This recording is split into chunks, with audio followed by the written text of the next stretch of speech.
World News in 5. Right now.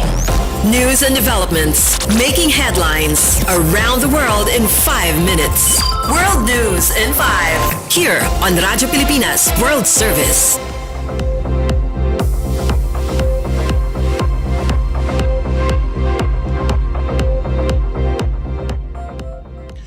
Good day. This is World News in 5 here on Radyo Pilipinas World Service. After more than a week following his admission at the hospital, Pope Francis showed signs of improvement but still remains in critical condition. In a medical update, the Vatican said the 88-year-old pontiff did not experience episodes of asthmatic respiratory attacks, and some laboratory results have improved. The Vatican added Pope Francis has been eating normally and can move. In fact, he was able to sign some documents and do some reading. The Holy Father was also able to call the priest of the parish of Gaza to express his fatherly closeness.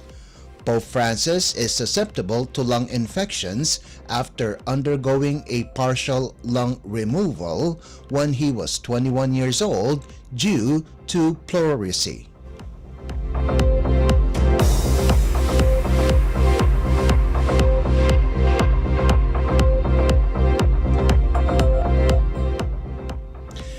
Further talks on extending the ceasefire deal between Israel and Hamas are still conditional, following the delay of the release of over 600 Palestinian prisoners in exchange for 10 hostages, 4 of which have already perished during the war.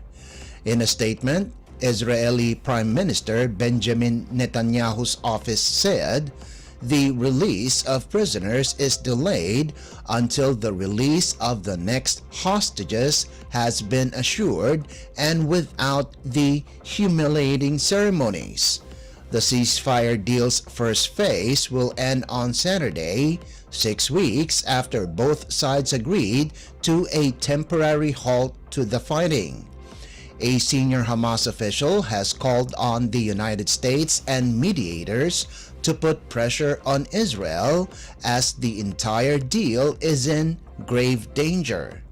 United Nations Secretary General Antonio Guterres described the ceasefire as precarious and called to avoid the resumption of hostilities at all costs.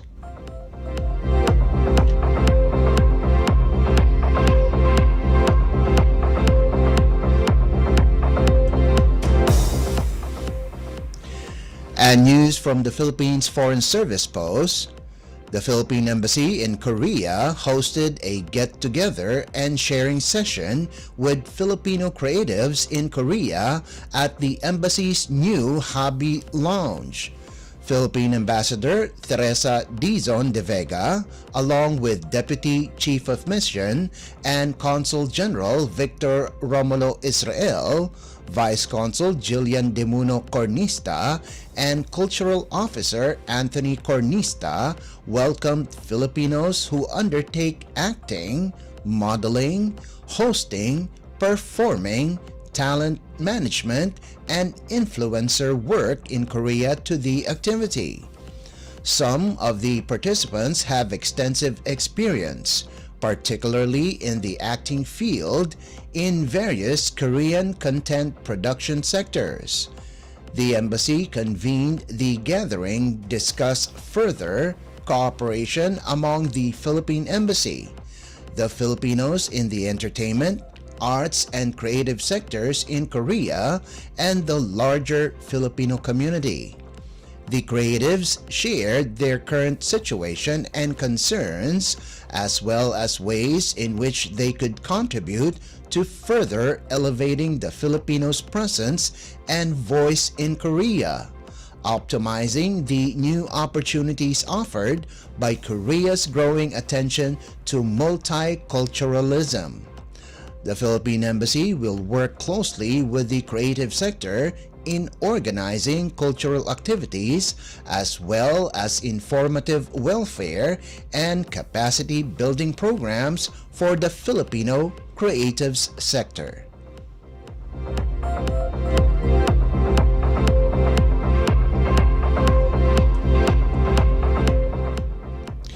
And that concludes today's edition of World News in 5. For Radyo Pilipinas World Service, this is Leo Magpayo. Good day. World News in 5. Right now. News and developments making headlines around the world in 5 minutes. World News in 5. Here on Radyo Pilipinas World Service.